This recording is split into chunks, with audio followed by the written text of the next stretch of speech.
Munyemerere twite tunayatangirira ahangaha aya makuru. Nyuma yuko Sylvain Ekenge yikomanze mu gatuza akikora mu mitana akibwira abatanazi akagaragariza Felix Antoine Tshisekedi Chilombo ibidashoboka n'ibintu bitaba, yamugaragarije yuko bishoboka ko umujyi wa Uvira bashobora kongera kuwisubiza kandi mu gihe gito cyane. None n'uduce byavugwaga yuko barimo bamaze kutuvamo. Utwo duce n'utuhe? Ako gace rero ni Makobora ya mbere ndetse na Makobora ya kabiri.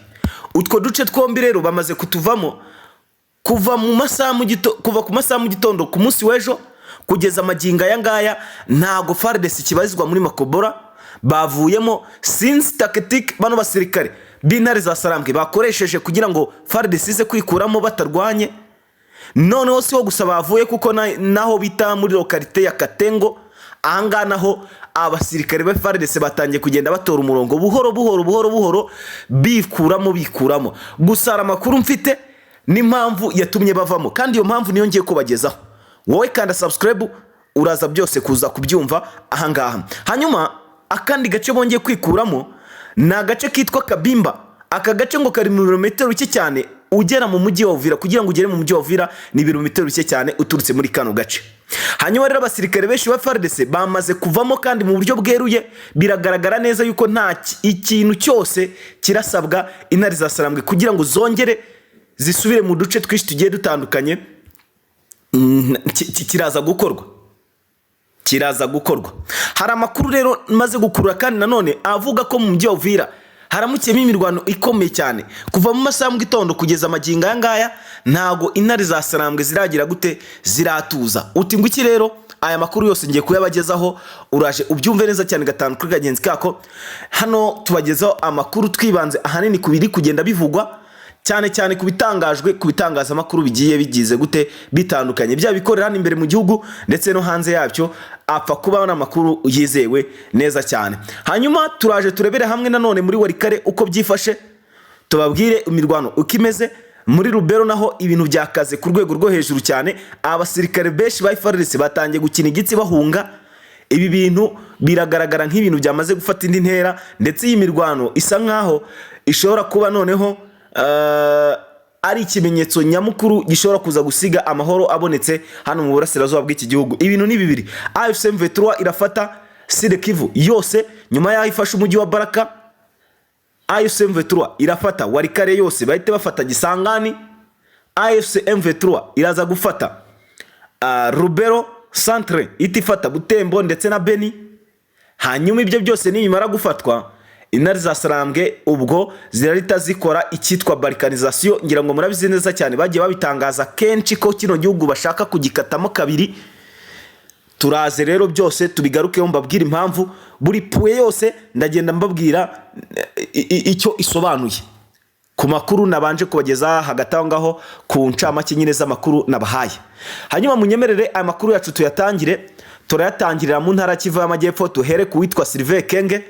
Nyuma yaho atangaje ko agiye gukora ibishoboka ibyo ari byo byose kugira ngo arebe niba yakongera kwisubiza umujyi wa Uvira, ndetse anavuga amagambo mabi akomeye ayabwira abantu batuye buno burasirazuba bwa Kongo, cyane abatuye mu ntara Kivu y'Amajyepfo. Bose ababwira amagambo mabi yuze mu rwango rukomeye cyane, ndetse anabagaragariza yuko nta kintu kizigera gikorwa kugira ngo amahoro abeho.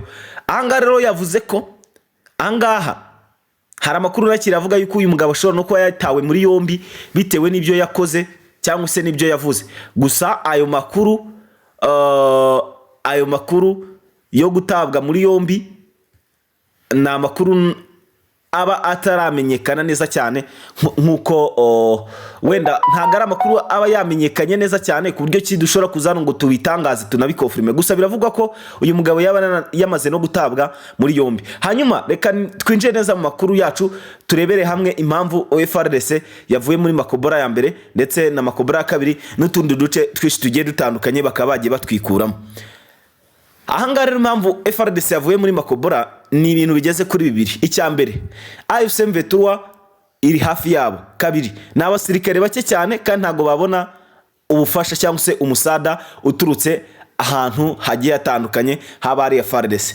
Muri make baragoswe, bari hagati nk'akarwa kari mu mazi, ahangaha abasirikare kandi ba FARDC nta kindi kintu bakora kugira ngo birwaneho kuko ni bakeya cyane ugereranyije n'abandi bari bahari. Ikindi cya kabiri batekereje ko nyuma yaho AFC/M23 ibafatanya umujyi wa Uvira bari abasirikare benshi barenga ibihumbi za 30 na bingahe na bitanu bari mu mujyi za Uvira, bari hano za Tema, za Kawezi, za Mungwengwe nandi agiye atandukanye.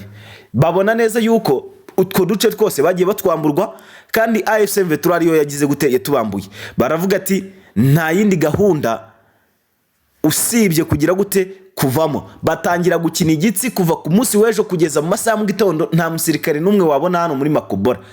Kandi hari n'izindi mpamvu nyinshi ntagarutseho zabateye kuvamo. Ikindi banakurikije itegeko ry'umukuru kubera ko n'abasirikare bakeya kandi nta n'ibikoresho bihagije bafite byo kuba bahangana n'intare za Sarambwe. Nubwo bimeze uko kandi utaza kunyumva ukagira ngo bavuye muri Makobora gusa, bavuye naho hitwa lokalite ya Katengo. Aka gace nako kari kuberamo imirwano ikomeye cyane. Angaha amakuru mbafitiye nuko abasirikare benshi ba FARDC bamwe na bamwe ariko bagiye birukanka bahunga banakubiswe ndetse ntatinya no kuvuga ko harimo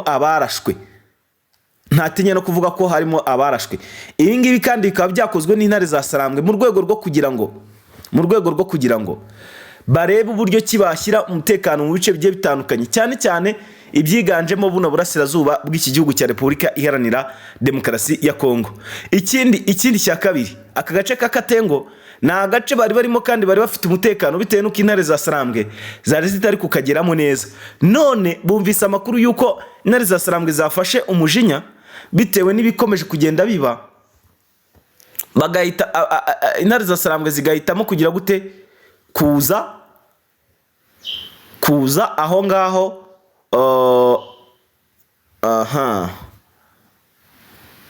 kuza aho ngaho nyine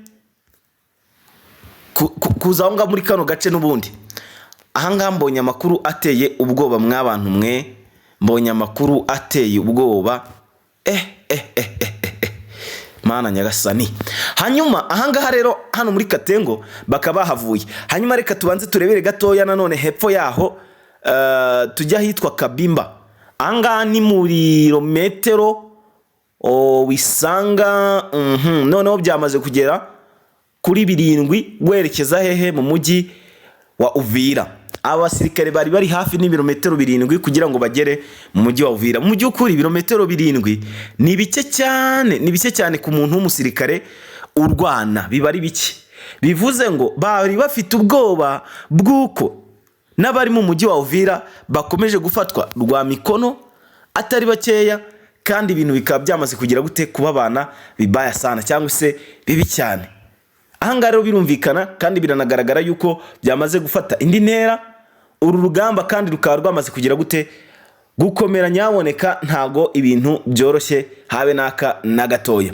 Andi makuru aremeza neza kandi ko ibice bigeze kuri 6 byose byo mu mujyi wa Uvira biri kuberamo urugamba. Abasirikare benshi bama 23 bamaze kuva mu mujyi wa Goma berekeza mu mujyi wa Uvira kugira ngo bafashe bagenzi babo guhangana n'iki kibazo. Navuga ko ari kibazo kitoroshye habe na gatoya cyo guhangana n'abazarendo ndetse n'abasirikare b'u Burundi. Mu by'ukuri uru rugamba rwamaze kuba rukomera ku buryo buteye ubwoba. Rwamaze kuba rukomera ku buryo bukangaranyije cyane, bukakaye nyaboneka.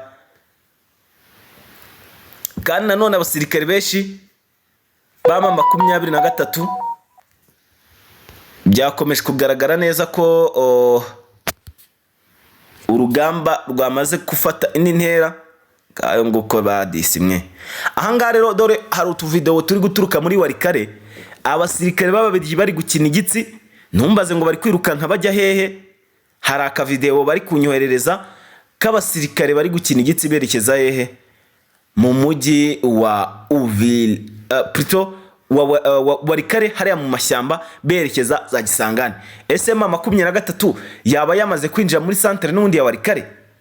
aya makuru ndaje nyatoze neza cyane mu kanya gato, ndaje nyakugezeho neza cyane gatanu kuri kagenzi kako, uraje uyumve. Hanyuma ikintu ngusabye nta kindi ni ugukanda subscribe, ugafungura inzogera, ukajya muri comment ukandika ko twari kumwe. Hanyuma nanjye mu yandi makuru mu kanya gatoya ndaje nkugezeho andi makuru, kandi amakuru meza atariho ivumbi, uraza yose kuza kugira gute kuyumva. Ndagushimiye, ugire umunsi mwiza. Ciao ciao.